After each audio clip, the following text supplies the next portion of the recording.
La survie de Wari serait-elle en question? Faut-il s'inquiéter pour la plateforme de services digitaux? Comment se porte le secteur de la monnaie électronique au Sénégal? Quels sont les leaders et avec quelle part de marché? Quel rôle de l'ARTP et de la BCEAO?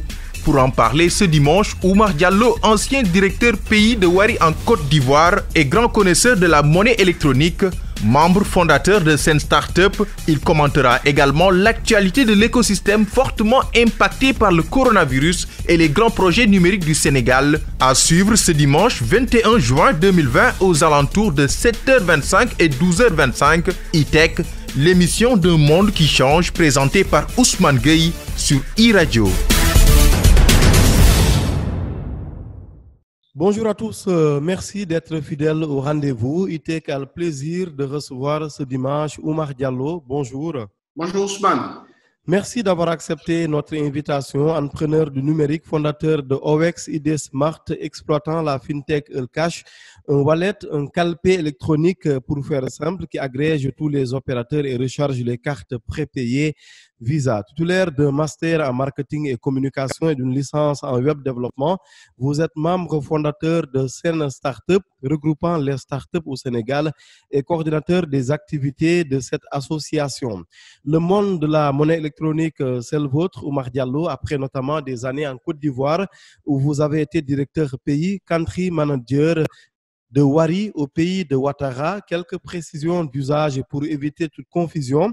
Vous ne représentez pas Wari dans cette émission, autrement dit, vous ne parlez pas au nom de la plateforme que nous avons tenté de joindre plusieurs fois pour invitation sans succès. Nous restons ouverts naturellement pour la recevoir dans E-Tech. Oumar Diallo, avant d'en venir au sujet de ce 21 juin, question globale pour une présentation du marché de la monnaie électronique au Sénégal. Qui sont les leaders quand on parle de monnaie électronique dans notre pays? Alors, Ousmane, merci pour cette invitation. Je vous en prie. Je m'en vais directement répondre à cette question. Actuellement, sans conteste, c'est Orange Money qui donne le pion à tous les opérateurs de transfert qui existent au Sénégal. Parce qu'en fait, il faut tout simplement regarder ce qui se passe aujourd'hui. Il y avait Johnny qui résistait et il y a également Wari et qui depuis quelque temps en fait rencontre peu de soucis. Oui. Donc on peut dire sans conteste que c'est Orange Money aujourd'hui qui donne le pion à tous les autres opérateurs. Naturellement, le cœur de notre sujet, c'est Wari. Il va sans dire donc que nous allons y revenir tout à l'heure quand on aura fait un peu le tour de la question, je veux dire les aspects globaux. Mais Orange Money est en avance, une large avance. C'est un peu le constat que l'on fait aussi dans les télécoms. Orange Money qui transpose un peu cette force de frappe dans le secteur de la monnaie électronique au Sénégal. Mais qu'est-ce qui fait que dans un secteur comme le nôtre, où l'essentiel, à mon avis, doit tourner autour de la technologie, qu'est-ce qui fait que Orange est trop en avant par rapport à ses concurrents? Si on peut parler de concurrents d'ailleurs. Oui, mais écoutez, il faut savoir également que Orange avait déjà l'avance naturelle. Oui. Parce que le fait aujourd'hui de transformer le numéro de téléphone en porte-monnaie électronique, c'est déjà tout simplement un très grand problème résolu pour l'opérateur. L'opérateur, il a déjà des clients naturels qui ont des numéros de téléphone. Si ces clients-là souscrivent à son service de porte-monnaie électronique, c'est des gens déjà en fait qui avaient la confiance. Et dans ce que nous faisons, donc dans les fintech, dans tout ce qui est porte-monnaie électronique, la confiance est déjà quelque chose de très importante. En plus de cela, il y a les services clients qui sont très présents et le relationnel également est un maillon très important dans ce que nous faisons. Et si aujourd'hui, que ce soit Orange ou bien, bon, je ne vais pas citer seulement Orange, je vais citer Free ou bien e-money, décident de créer un porte-monnaie électronique, c'est des clients naturels qu'ils vont transformer tout simplement. Oui, d'ailleurs, question au passage, pour les auditeurs fidèles de E-Tech, ça va rappeler un numéro où j'avais reçu Papa Mbaye Dièye, ancien de la BCEAO et de l'UEMOA, que vous connaissez très bien, Oumar Diallo, mais aussi un autre, Maïkor Diouf, si je ne me trompe, sur LinkedIn notamment. Je les avais reçus dans cette émission. L'idée était de savoir d'ailleurs si les opérateurs de télécom, en arrivant dans le monde de la monnaie électronique, s'il n'y avait pas concurrence déloyale quelque part, parce qu'il y a une avance que les autres n'ont pas. Est-ce qu'à partir de ce moment d'ailleurs, on ne pourrait pas parler carrément de concurrence déloyale parce que les premiers venant avec un avantage naturel, vous l'avez décrit, que d'autres n'ont pas? Bon, écoutez, en fait, je ne pense pas qu'il y ait concurrence déloyale parce que même les autres aujourd'hui vont recourir à un opérateur de télécom. En fait, c'est du brand extraction. C'est tout simplement, c'est des gens qui ont profité aujourd'hui de l'existence d'un service qui est là et ils ont tout simplement élargi leur champ de compétences. Tout est question de cahier de charge et de respect des normes de la BCEAO. Oui, Dès l'instant que... oui.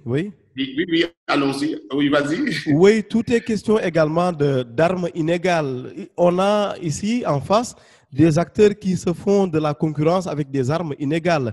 D'un côté, des opérateurs qui ont des millions d'abonnés, qui leur sont fidèles, qui arrivent dans un secteur où ils vont faire de la concurrence à d'autres qui n'en ont pas.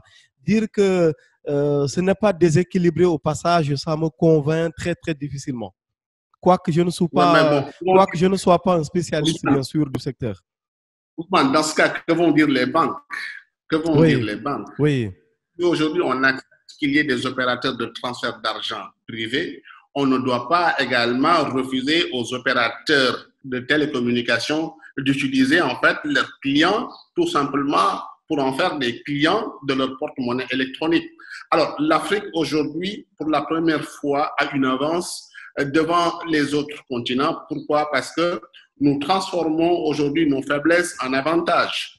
Le taux de bancarisation étant très faible en Afrique, en général c'est 20%, il fallait tout simplement remédier aujourd'hui à une situation qui demandait une certaine inclusion financière. Oui. Et cette inclusion financière ne peut être rapide qu'en passant par les télécoms. Donc moi je pense qu'aujourd'hui, ils sont à armes égales du moment qu'il y a un organe qui est là, en tout cas pour ce qui concerne l'Afrique de l'Ouest et les pays qui sont dans la zone UEMOA. Oui, il y a la BCEAO qui est là, qui a déjà édicté des règles et que chacun aujourd'hui qui doit pratiquer cette activité doit respecter. Que ce soit Orange, que ce soit Wari, que ce soit Allcash ou bien les autres fintech. Tout le monde aujourd'hui est soumis au même régime. Oui, le fait que la bancarisation ne soit pas trop développée en Afrique a fait que certains acteurs, effectivement, ont pu partir d'une situation difficile pour en faire carrément un avantage au point d'avoir un large écart même avec l'Occident. Je rappelle à ceux qui nous suivent que un certain Jean-Michel Huet, ancien d'Orange, avant on parlait de France Télécom, a écrit un livre sur la question qui s'appelle le Digital en Afrique pour prolonger un peu la réflexion. Je rappelle que Oumar Diallo, ancien directeur pays de Wari en Côte d'Ivoire, est notre invité ce dimanche sur iRadio. Oumar Diallo, membre fondateur de Sen Startup, qui est l'association qui réunit l'ensemble des startups au Sénégal. C'est donc à la fois un patron du grand monde, mais également un patron du jeune monde, hein, le monde des startups qui nous fait le plaisir, l'amitié et la fidélité d'être notre invité ce 21 juin sur iRadio. Rapidement, toujours évidemment sur ce monde de la monnaie électronique au Sénégal. Est-ce que tout va très bien? Est-ce que les règles sont quand même assez observées pour que chaque acteur puisse grandir et puis gagner ses parts légales de marché? Alors, parler d'observation de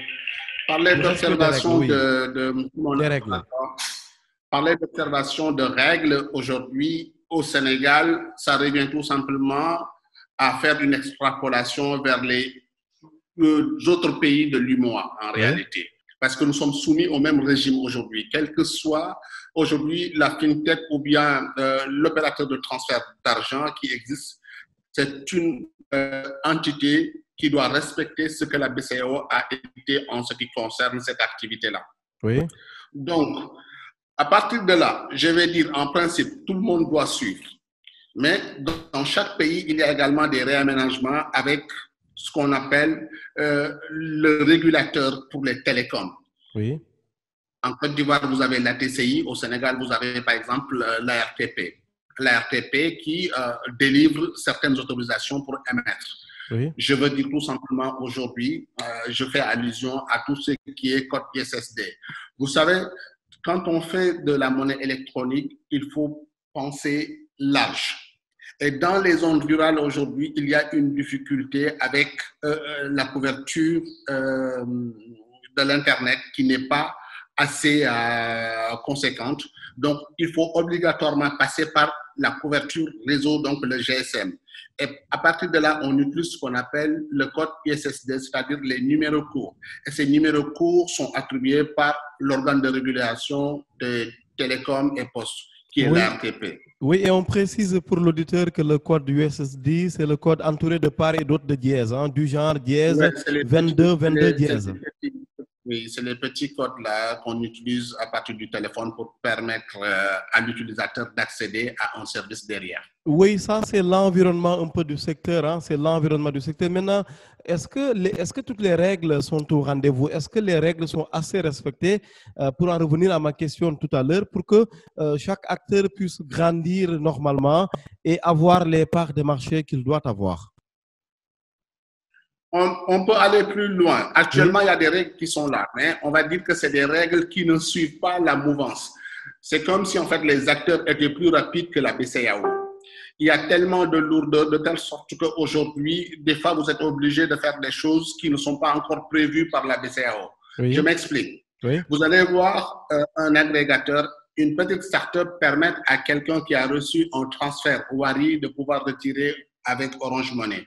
Vous allez voir quelqu'un qui a créé une solution, parce que les solutions diffèrent en fait d'un opérateur à un autre, d'une fintech à une autre. On ne peut pas dire qu'il n'y a pas de règlement. Oui, il y a des règlements et il y a un respect des règlements, mais je peux vous donner un exemple où on va dire que les opérateurs que nous sommes, nous avançons des fois plus rapidement que le régulateur, qui est la BCEAO. Oui.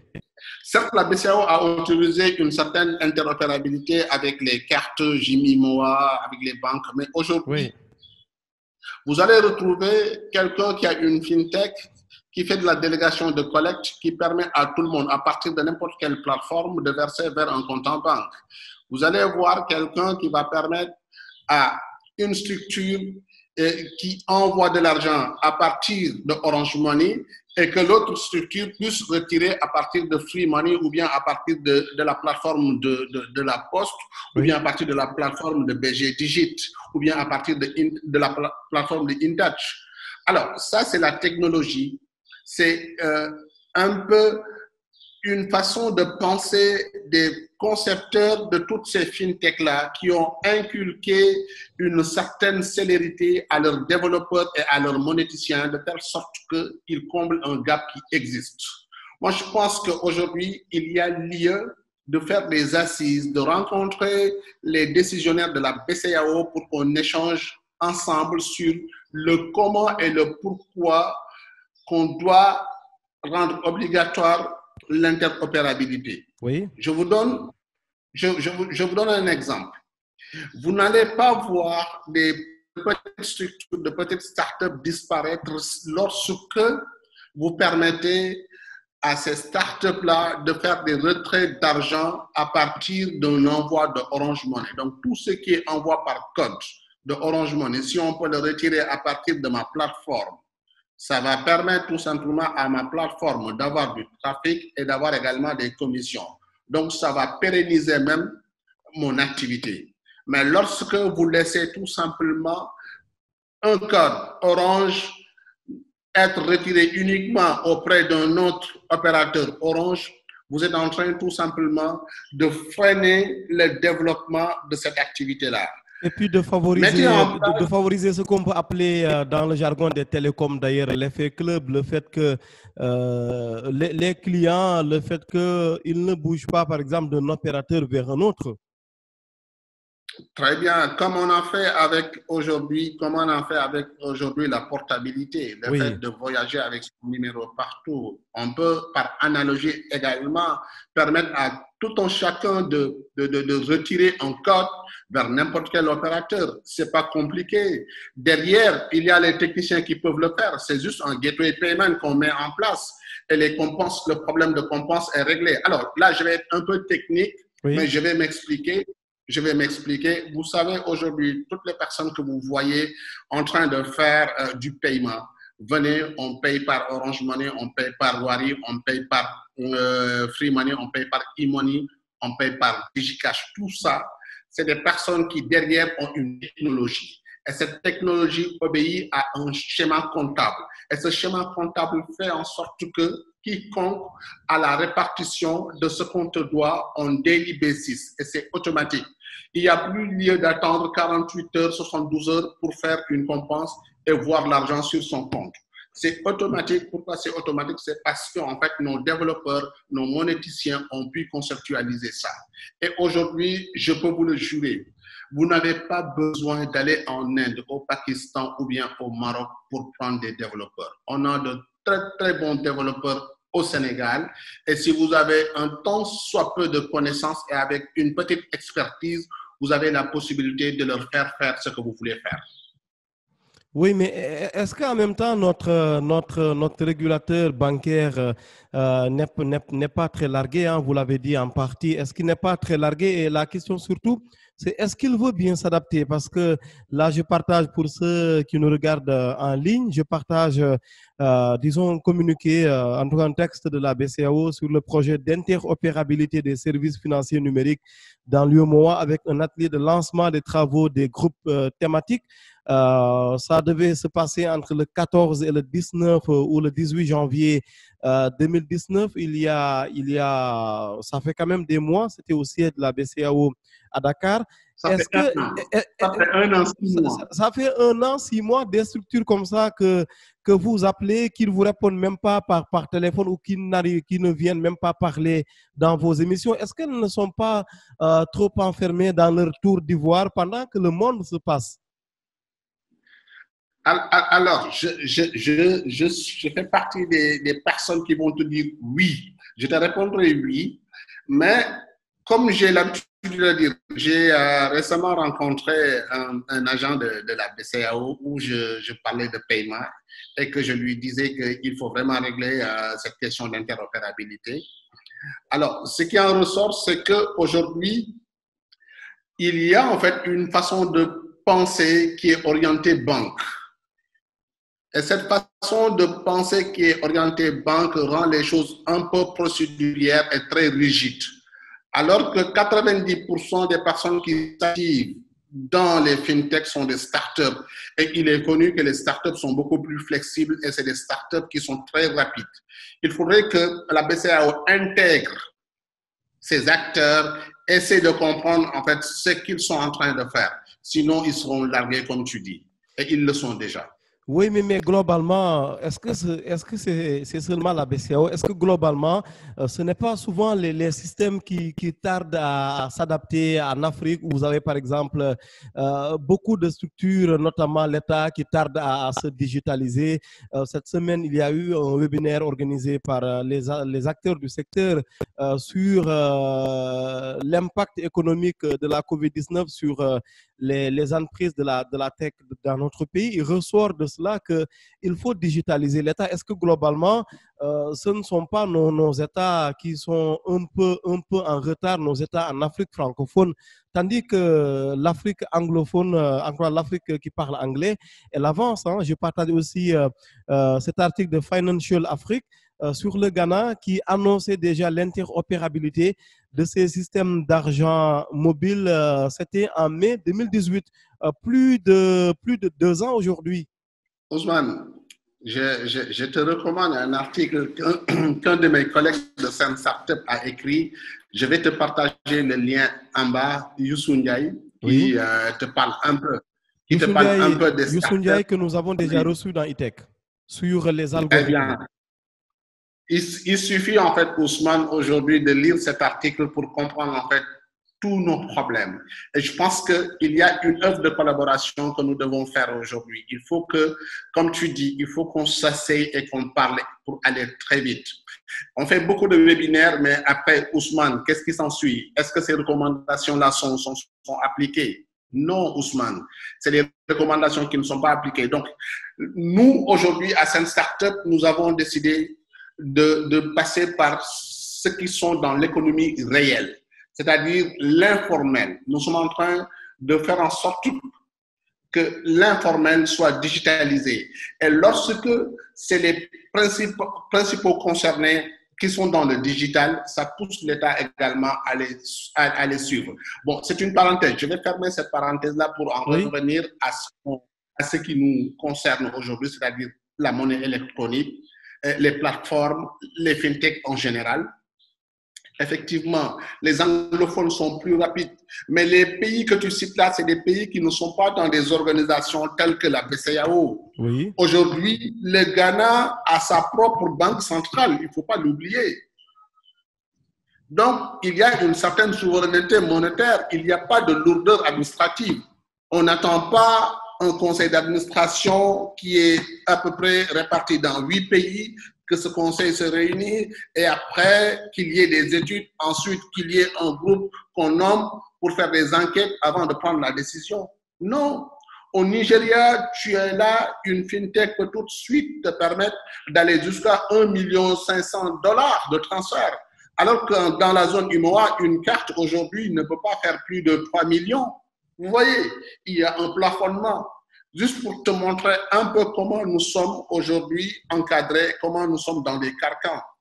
La flexibilité n'existe pas avec la BCEAO. Je suis désolé de le dire. Aujourd'hui, la BCEAO semble être larguée, semble ne pas comprendre ce qui se passe, ou bien il se conforte dans des positions où ils ne veulent pas en fait perdre les privilèges. À mon avis, c'est ça. Alors qu'aujourd'hui, le développement de l'Afrique ne peut pas se faire sans une bonne gouvernance. Et aujourd'hui, le gage de bonne gouvernance ne peut être rien d'autre que le digital. Dans la digitalisation, tu as la transparence, tu as la traçabilité, tu as la célérité. Mon ami, aujourd'hui, il est important que tout le monde en parle. Et nous, aujourd'hui, notre rôle, c'est d'amener ces personnes à se réunir autour d'une table et à prendre une décision concernant l'interopérabilité. Est-ce que vous arrivez à avoir un échange? Est-ce que, même si elle est peut-être dans sa tour d'ivoire, mais est-ce que quand même elle vous répond, ne serait-ce que par téléphone, ne serait-ce que par retour de mail? Est-ce qu'aujourd'hui, c'est une start-up du Sénégal, donc, a disons, un contact permanent avec la BCEAO pour lui dire quand même ce qu'elle pense, l'association, de comment marche le digital dans notre pays et puis lui faire des plaidoyers? Alors, à l'heure des charges, en fait, nous avons au moins 2 à 3 fois reçu des invitations de la BCEAO. Et au-delà de cela, en fait, on se rencontre, on se retrouve également dans les différents panels et dans les différents événements dans les pays de la sous-région. Et on échange très souvent. Et c'est là que tu te rends compte qu'en réalité, en fait, nous vivons dans des mondes parallèles. Et qu'aujourd'hui, peut-être qu'eux, ils n'ont pas fait le premier pas, que nous aussi, si nous réussissons, si nous faisons le premier pas, on peut trouver une solution. Parce que aussi, en fait, nous avons la solution aujourd'hui à ce problème-là parce que nous sommes sur le terrain et nous avons un vécu. Peut-être que nous pouvons leur apporter beaucoup de choses. Et moi, je pense que ça va plus tarder. Bientôt, on aura ce cadre d'échange-là. Oumar Diallo, ancien directeur pays de Wari en Côte d'Ivoire, membre fondateur de Sen Startup au Sénégal et bien sûr créateur d'un calpé électronique au Sénégal. Et notre invité ce dimanche sur iRadio, ce 21 juin sur iRadio dans ITEC. Nous allons avancer rapidement, Oumar Diallo, parce que dans la seconde partie, nous mettrons le focus clairement sur Wari et ses problèmes prétendus ou pas. Vous allez nous dire, non pas en tant que porte-parole ou représentant de Wari dans cette émission, mais en tant que quelqu'un qui connaît le secteur et qui connaît la start-up, hein, qui n'est plus une start-up maintenant, disons la plateforme de services financiers. Oumar Diallo nous fait donc le plaisir et l'honneur d'être notre invité ce jour sur iRadio. La suite de cette émission, rapidement, Oumar Diallo, nous allons toujours rester sur ou dans le monde de la monnaie électronique au Sénégal. Je vous demandais tout à l'heure, il y a quelques minutes, pourquoi est-ce que Orange avait vraiment cette large avance sur les autres, sur ses concurrents. Finalement, ce n'est pas qu'un problème de technologie, c'est autre chose. Oui, il y a beaucoup l'aspect proximité. Vous savez, en fait, moi, j'ai été formateur à Orange et ils ont de ces valeurs, en fait.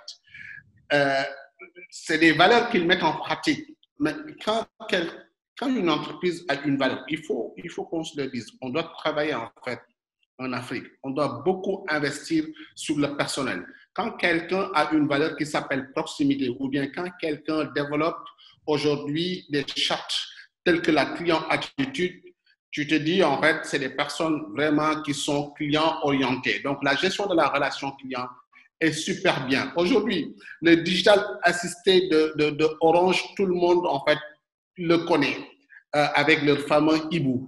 D'accord? Au-delà de cela, il y a les kiosques qu'ils ont implantés un peu partout. Tout ça, ça rejoint cette valeur qu'on appelle la proximité.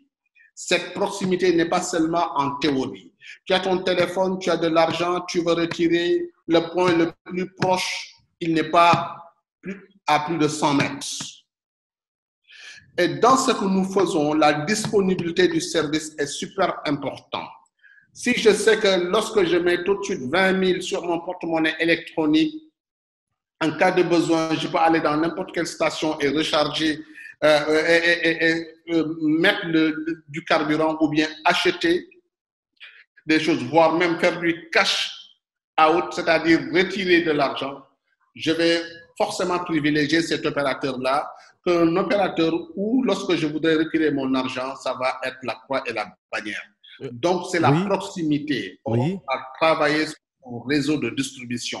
Quand vous avez un bon réseau de distribution dans ce secteur-là, dites-vous bien que vous pouvez tout simplement attendre parce que tôt ou tard, ça va payer. Je vous donne un exemple. Il fut un temps, Wari faisait 360 000 transactions par jour. À l'époque, moi, je faisais une veille très régulière. Orange était à 250, 275. Au moment où je vous parle aujourd'hui, Orange a dépassé les 360 000 transactions par jour.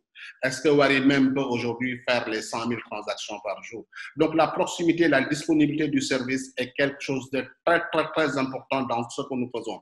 Il faudra tout simplement apporter beaucoup de soutien à celui qui détient le point. Parce que c'est celui qui détient le point qui fait aujourd'hui ton produit. Il est prescripteur.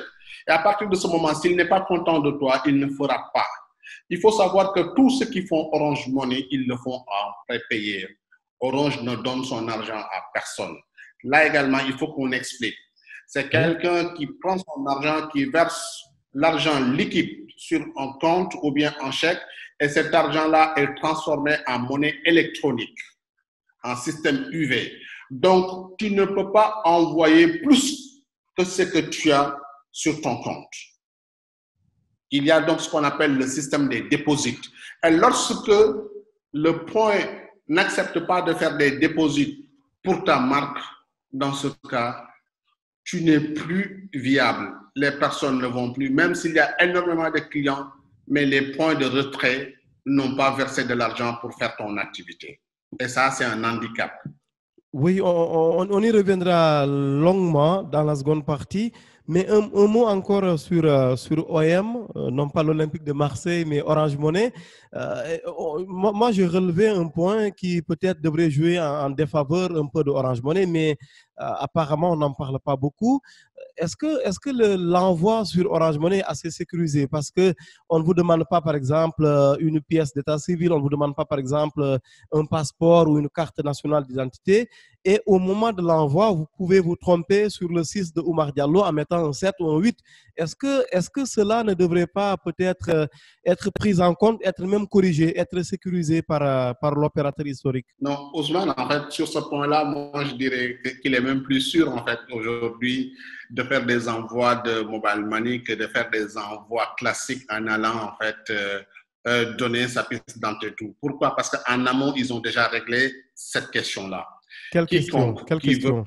L'état La civil? question, c'est ce qu'on appelle, en fait, ce dont tu parles là, c'est ce qu'on appelle aujourd'hui le Know Your Customer. D'accord? Le Know Your Customer aujourd'hui, c'est tout simplement le fait de donner une pièce d'identité lors de son enrôlement. Oui, mais Oumar Diallo, mais ne nous trompons pas aussi dans la communication. On sait qu'au Sénégal, je parle peut-être sous le contrôle de la RTP, que les abonnés sont identifiés.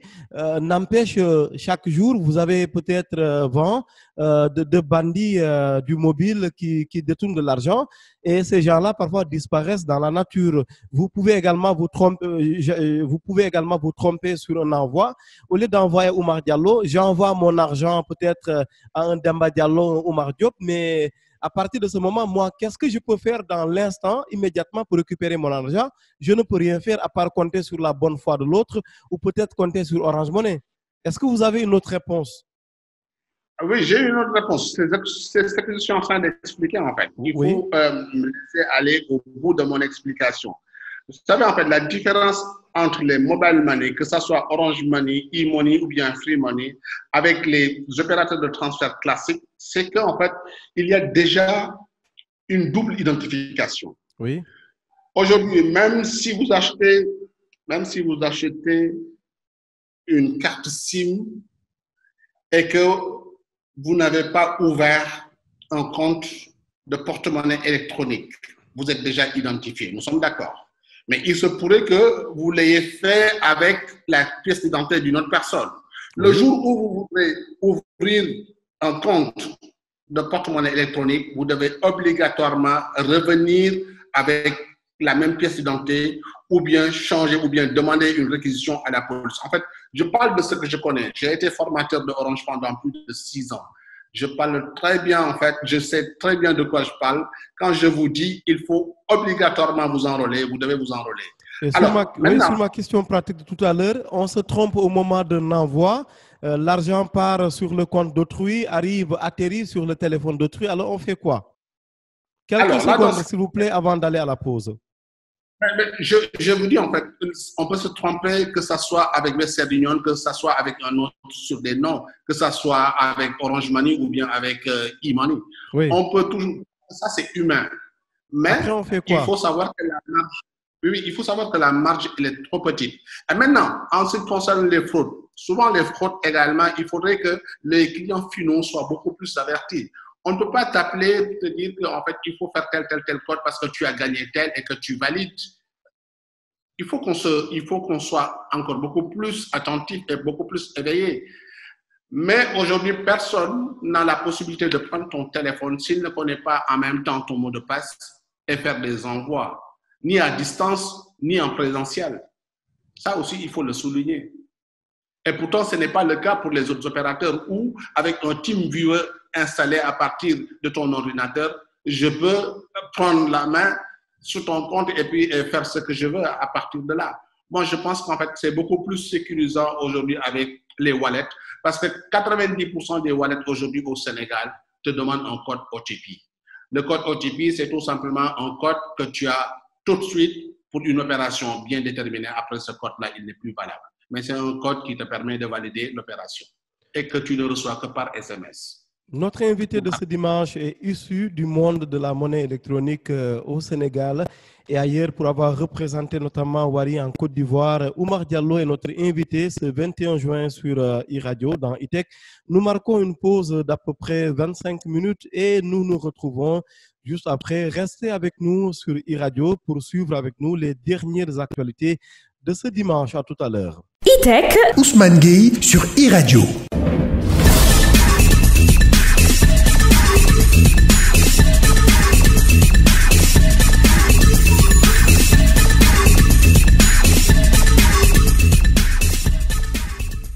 Oumar Diallo, spécialiste de la monnaie électronique, est notre invité ce dimanche sur e-Radio pour aborder avec lui l'ensemble des actualités en lien avec la monnaie électronique au Sénégal, voir également avec lui les défis et les perspectives d'un secteur porteur au Sénégal, mais qui, comme d'autres, est parfois retardé par quelques lenteurs, non pas forcément technologiques, mais souvent des lenteurs administratives.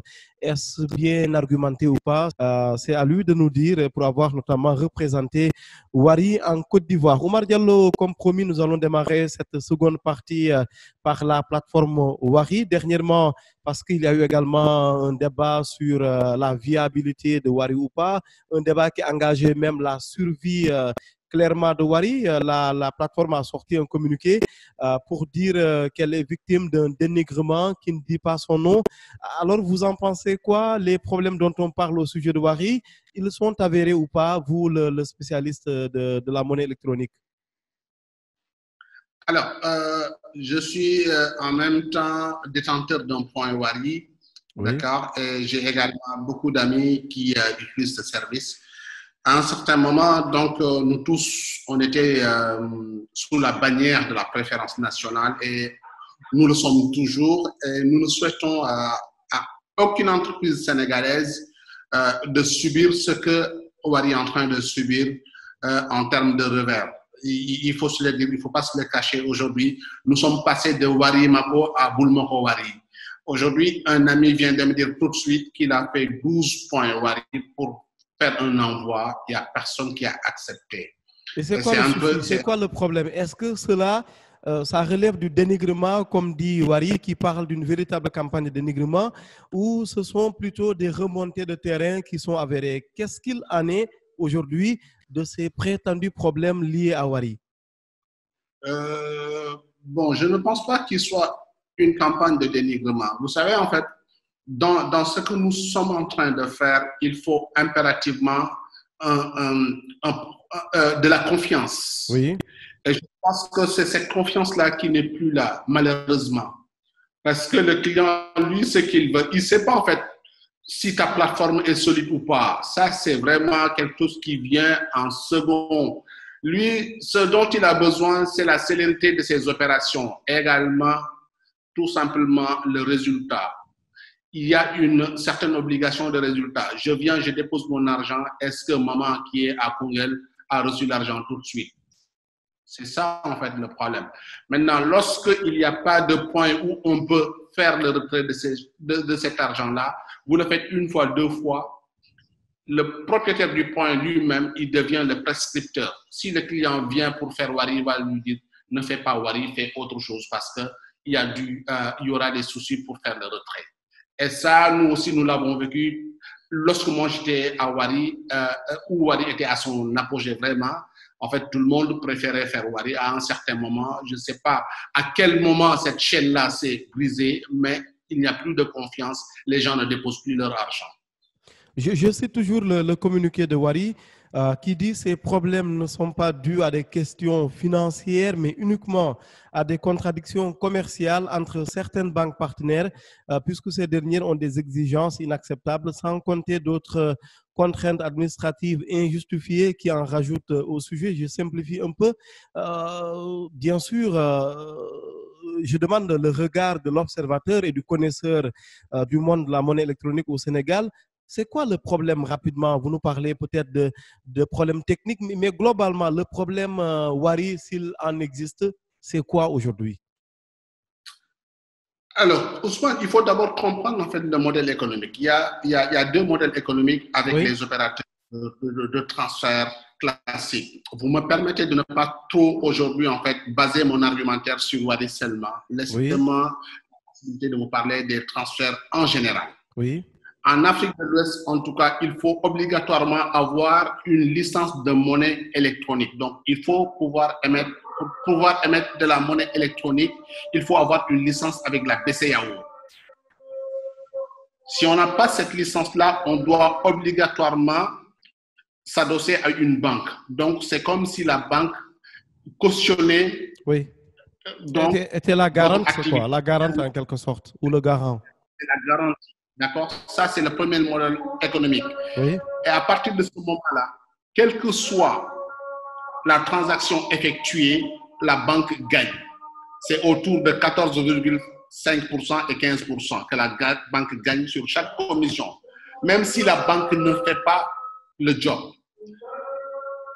Oui, oui. Il y a une directive de la BCEAO qui dit que toute personne aujourd'hui, ou bien toute personne morale ou bien physique qui veut faire les opérations de transfert d'argent doit obligatoirement avoir une licence de monnaie électronique ou bien s'adosser à une banque. Donc, chaque point doit être dédié à une banque et l'affiche doit être apparente avec le numéro de compte. C'est ce qu'on appelle les bureaux dédiés. Voilà pourquoi tu entres dans des points, tu vois le nom d'une banque avec un numéro de compte en bas affiché. Parce que ce point-là est rattaché à la banque et quel que soit le nombre de transactions effectuées, il y a un pourcentage qui est versé à la banque. Oui. D'accord? Oui. Jusque-là, c'est bon. Oui, jusque-là, c'est clair. Allez-y. Il y a également ce qu'on appelle les encaissements et les décaissements. C'est ce que vous appelez dans votre jargon le cash in et le cash out, ou bien? Le cash out. Il arrive un moment où la personne a tellement fait d'envoi que son plafond est élevé. Oui.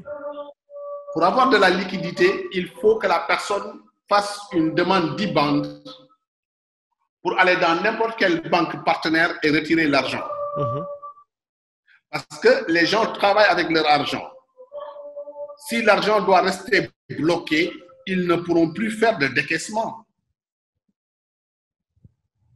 Et pour ces décaissements, il faut obligatoirement ce qu'on appelle les établissements financiers partenaires, donc EFP, soient disponibles et soient prêts à donner de l'argent. Aujourd'hui, le problème de Waris, c'est que les gens ne donnent plus de l'argent. Les banques n'acceptent plus les IBAN. Effectivement, ce n'est pas qu'ils n'ont pas d'argent, mais c'est les banques qui ont tout simplement des soucis avec le management de Wari pour faire ce qu'elle faisait pour Wari depuis plus de 10 ans.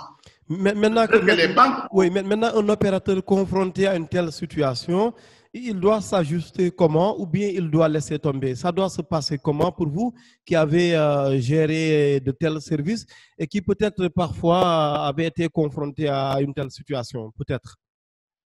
J'ai été plusieurs fois confronté à une situation pareille en Côte d'Ivoire avec les banques. À un certain moment, il n'y avait qu'une seule banque qui acceptait de faire mes IBAN et mes dépôts. C'était Afriland First Bank.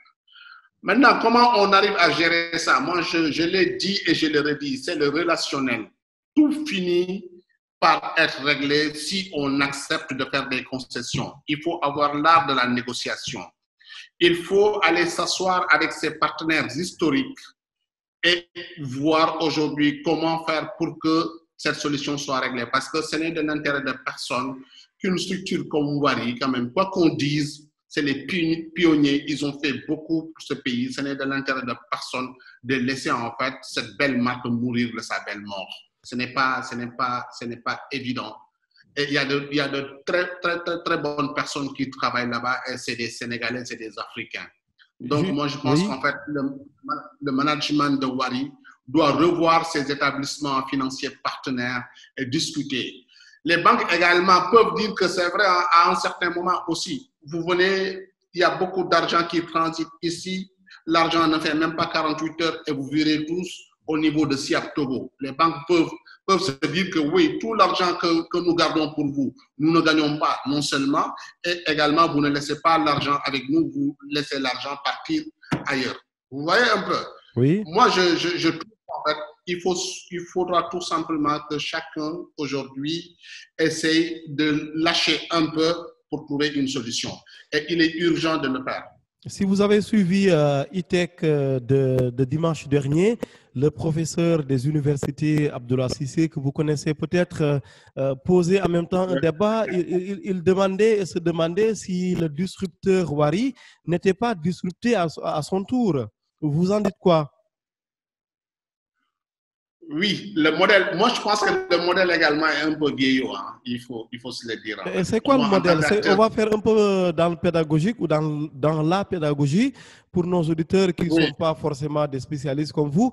Quand vous parlez de modèle concernant Wari, c'est quel modèle? C'est lequel?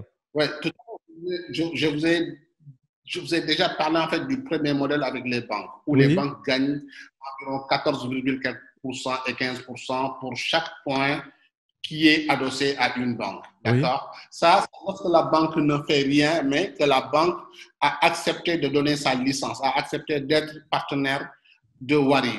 Maintenant, il y a également le modèle où c'est un Oumar Diallo qui vient, d'accord, et qui ouvre un point Wari.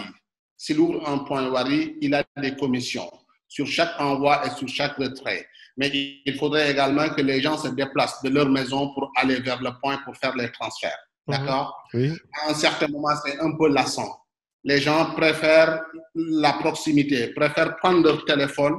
D'accord? Le modèle des wallets, c'est prendre son téléphone, mettre le numéro de son correspondant, son nom et envoyer sans pour autant bouger avec de l'argent. Il y a des lourdeurs, quoi. Il y a des lourdeurs un peu techniques s'il s'agit de Wari et des acteurs comme Wari et d'autres acteurs comme Wari. Non, en fait, c'est pas des lourdeurs. C'est plutôt en fait un système de transfert d'argent classique qui à un certain moment est en train d'être dépassé, tout simplement. Classique mais pas lourd alors. Classique mais pas lourd. Non, pas lourd. Quand même, quoi qu'on dise, c'est un système très innovant. Ils ont été les premiers aujourd'hui à t'envoyer un SMS dès l'instant que l'argent que tu as envoyé est retiré. Ça, c'est exceptionnel. C'est de l'innovation. Mais l'innovation a été poussée plus loin par les wallets. Aujourd'hui, les wallets, tu vas voir quelqu'un qui a un plafond de 3 millions ou bien de 2 millions qui peut payer son petit personnel sans pour autant bouger. Est-ce que tu vois? Il n'a pas besoin d'aller à la banque, faire la queue, déposer de l'argent. Donc, le wallet est devenu quelque chose qui a révolutionné un peu et les gens préfèrent. Et puis, il y a plus de discrétion aussi avec le wallet. Il y a plus de discrétion, il y a plus de sécurité et les gens préfèrent utiliser les wallets. Moi, je pense qu'en fait, il fallait pivoter bien avant. Wari a un wallet, mais je pense que c'est en 2017-2018 que ce wallet-là devait être lancé et vulgarisé. Mettre autant de moyens dans la publicité, dans la communication pour permettre à ces clients qui ont l'habitude d'utiliser Wari d'avoir ce wallet-là. Aujourd'hui, pourquoi le wallet donne le pion? C'est tout simplement parce qu'il procure beaucoup plus de sécurité aux gens et on n'a pas besoin en fait d'aller faire la queue pour faire un envoi. Peut-être que c'est pour le retrait. Et pourtant, Wari a encore pu innover en s'alliant notamment avec WhatsApp. Quand on parle de WhatsApp aujourd'hui au Sénégal, tous les opérateurs aimeraient être comme WhatsApp, ce concurrent déloyal, entre guillemets, qui leur cause tant de soucis. Le fait que Wari ait pu s'allier avec un géant de la messagerie comme WhatsApp, est-ce que ça ne devrait pas quand même créer une large avance pour cet opérateur par rapport aux autres? Là, est-ce que tu as déjà vu quelqu'un qui a envoyé de l'argent via WhatsApp avec Wari? Non, c'est quoi le souci, vous, le spécialiste? Non, mais je demande juste en fait. Non, la réponse est non. La réponse est non. Il y a beaucoup d'effets de communication dans ce secteur-là, mais en réalité, WhatsApp ne donne pas ses API comme ça. Et quand on signe avec une structure comme WhatsApp, ce genre de contrat-là, moi, je pense qu'en fait, c'était même beaucoup plus bénéfique de faire des cérémonies de lancement et pour la communication institutionnelle, de divulguer ça un peu partout. Oui, mais comment vous expliquez un peu ce partenariat? Vous voulez dire que c'était un partenariat pour, disons, pour la communication? Pardon? WhatsApp Business est ouvert. Est-ce que c'était un partenariat officiel? WhatsApp Business, c'est ouvert à tout le monde, hein, c'est open source, tout le monde peut avoir WhatsApp. En tout cas, Wari a sorti un communiqué que, évidemment, moi j'ai lu. Wari a sorti un communiqué, on peut même partager avec ceux qui nous regardent sur YouTube. Wari a sorti un communiqué pour faire état d'un partenariat avec WhatsApp et qui a fait beaucoup de bruit. Ouais, si c'est opérationnel, c'est tant mieux. Mais bon, pour le moment, je n'ai pas dit que c'est opérationnel. Je dis que Wari a fait une communication à grande échelle sur ce partenariat. En tout cas, moi, j'ai vu avant-hier Mark Zuckerberg partager que pour la première fois, on peut maintenant envoyer de l'argent et faire ses paiements à partir du Brésil. Parce que je sais que depuis 2 ans, c'était un test en Inde. Mais maintenant, j'ai vu de mes propres yeux Mark Zuckerberg faire une vidéo et dire qu'en fait, c'est possible au Brésil. Maintenant, si au Sénégal aussi, nous sommes pionniers, tant mieux. Mais pour le moment, je n'ai jamais vu une personne utiliser ça. Bon, peut-être maintenant, on peut baquer une personne. Oui, pour compléter cette information, là, nous sommes sur la plateforme Wari, avec un communiqué officiel sur la plateforme de Wari qui dit « Wari et WhatsApp permettent désormais d'utiliser les services financiers sur l'application mobile WhatsApp ». C'est un communiqué qui est sur le site de Wari, wari.com, www.wari.com. Il est sur le site de Wari. Ah, mais c'est exceptionnel en fait. C'est tout ce qu'on demande aujourd'hui. Mais oui, je voudrais vraiment voir ce qu'il a déjà fait. Pour en revenir à ma question tout à l'heure, est-ce qu'une innovation comme ça ne devrait pas permettre à Wari de creuser davantage l'écart qu'il y a ou qu'il y avait avec ses concurrents? Mais si je vous comprends bien, en fait, c'est un partenariat qui date de très longtemps, mais qui n'a pas empêché aujourd'hui ce qui se passe actuellement, ou bien? Justement, d'où ma question, en fait. Moi, je pars de constat et je pose des questions en tant que journaliste. Vous me dites peut-être que Wari le disrupteur a été disrupté, rattrapé par les autres innovateurs, mais en même temps, Wari a pu évoluer avec un partenariat tel que celui que l'on vient de voir avec WhatsApp. Et malgré tout, on sent que l'écart n'est pas encore bien creusé avec les concurrents. Ousmane, vous savez, je n'aime pas trop les confrontations de ce genre, mais récemment, j'ai été au Kenya. Oui. Et j'avais vu que, étant au Kenya, si on vous envoie de l'argent via Western Union, vous pouvez faire votre cash out à partir de M-Pesa. D'accord? Oui. Je me suis rendu à Nairobi, j'ai demandé à ce que ma femme m'envoie de l'argent. Elle m'a envoyé de l'argent. Je voulais faire le cash out à partir de M-Pesa. On m'a dit non, ça n'existait pas. 4 jours après, je me rends au Bamako Digital Days où j'étais avec vous, d'accord? Oui. Dans un panel, j'entends Madame Ba de Western Union dire oui, vous allez au Kenya, machin truc, vous pouvez faire. Ce n'était pas vrai, ce n'était pas vrai alors. Confronté à la réalité des faits, ce n'était pas vrai. De soir, je dis à la dame, mais madame, moi je viens du Kenya avant de venir ici, on m'a envoyé 100 000 à partir de Western Union, mais je n'ai pas pu prendre à partir de ça. Elle m'a dit, non, on n'a pas encore fait les intégrations. Waouh! Alors que c'était carrément le contraire. Oui, avec M-Pesa, alors qu'en fait, il y avait une communication qui disait que c'était effectif. Voilà pourquoi en fait, je suis un peu sceptique. Parce que vous savez, les géants là, moi je connais un peu les géants là. Les géants comme WhatsApp, Facebook là, le Sénégal, c'est des petits marchés pour eux. Et c'est un peu difficile en fait de signer comme ça des contrats. Mais bon, s'il y a quelqu'un qui a déjà utilisé, tant mieux. Hein, mais bon, pour le moment, ce qui est disponible, c'est d'ouvrir un compte WhatsApp Business et de backer une personne derrière. Quand tu veux envoyer, tu dis que tu peux envoyer et la personne va recueillir toutes les infos et te demander où déposer l'argent pour le faire. Il faut également savoir qu'il y a ce qu'on appelle les terminaisons de paiement dans notre... les terminaux. Non, les terminaisons. Ah, non, les terminaisons. D'accord, les terminaisons.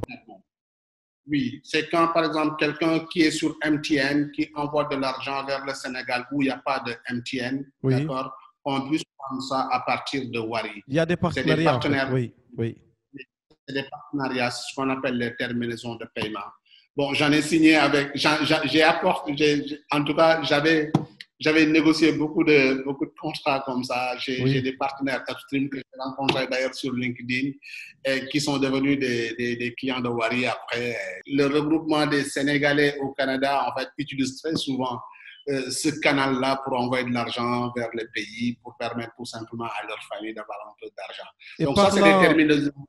Oui, et parlant de ce Sénégalais basé au Canada, il y a beaucoup, je ne vous apprends rien, qui est dans le secteur Oumar Diallo. Il y a beaucoup d'initiatives comme ça pour récupérer, hein, je le dis, pour taquiner un peu l'argent des Sénégalais de l'extérieur. Je pense évidemment à beaucoup d'acteurs avec qui j'échange un peu sur ces problématiques. Aujourd'hui, quelle astuce justement pour un meilleur disons, pour un meilleur transfert de l'argent de ces Sénégalais de l'extérieur? Quelle stratégie pour que cet argent bénéficie mieux ou davantage aux populations établies au Sénégal?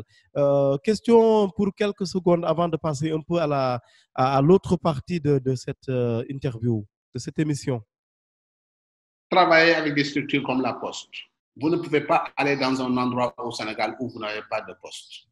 Il y a toujours un bureau de poste et une mosquée, partout au Sénégal.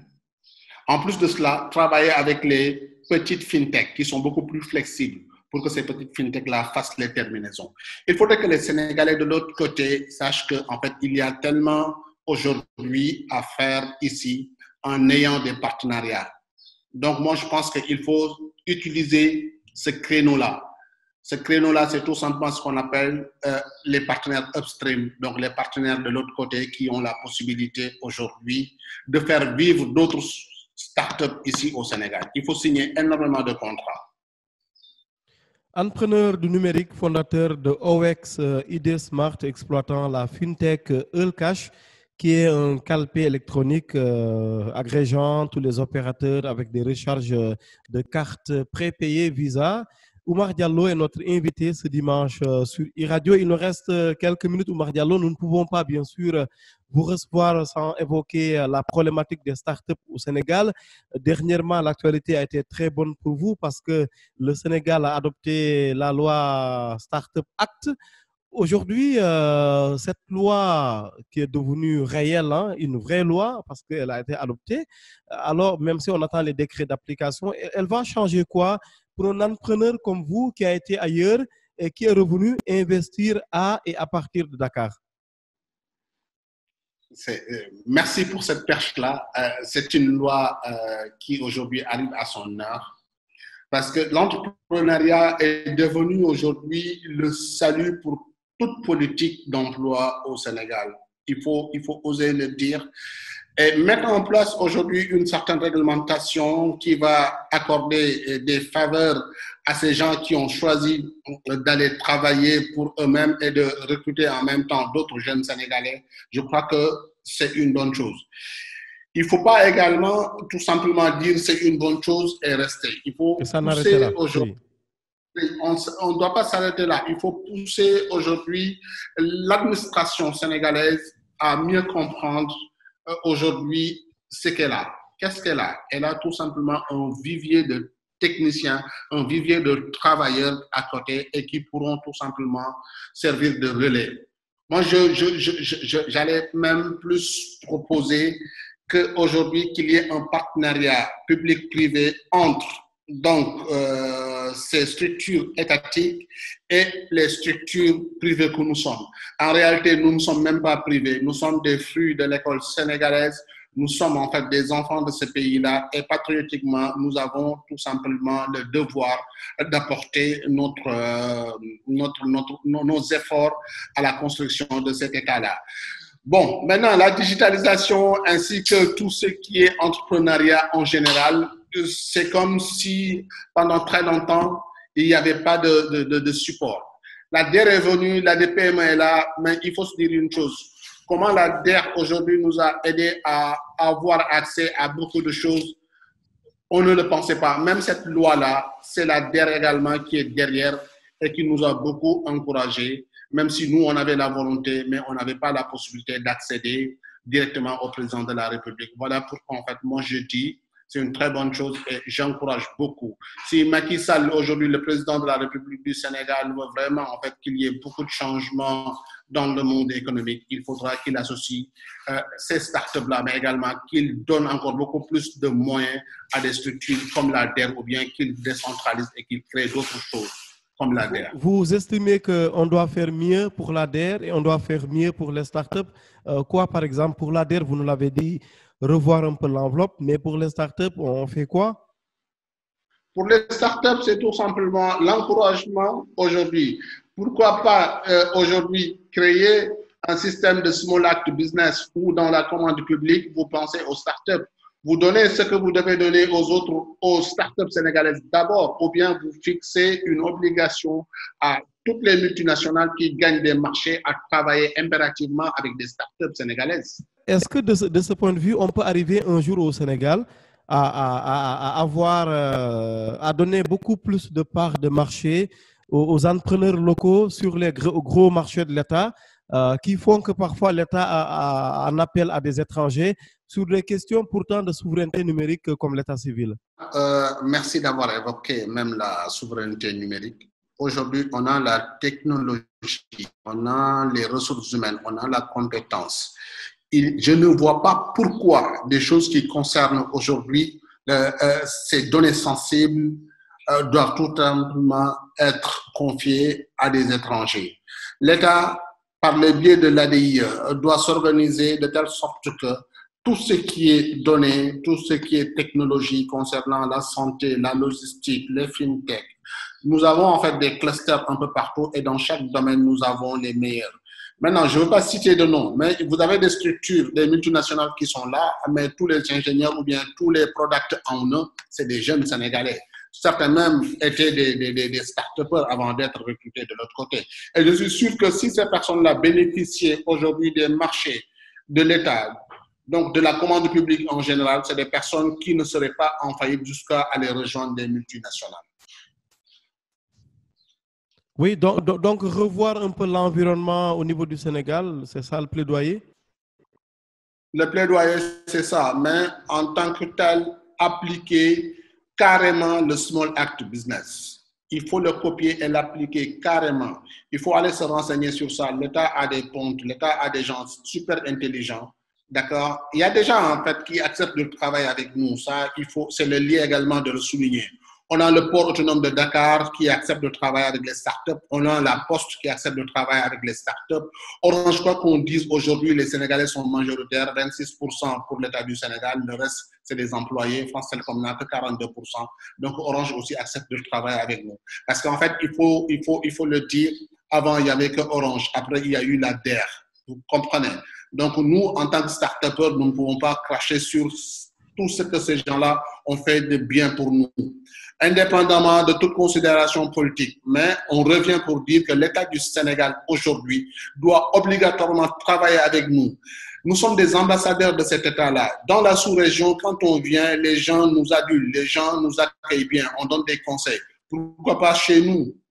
Bon, j'ai l'habitude de dire Jolof des Soul Ndanan, mais Ndanan est de nos Bogosoulé comme on a dit. Un dernier mot, Oumar Diallo, un dernier mot sur le futur incubateur de la DER, dont les travaux ont démarré il y a un an aujourd'hui.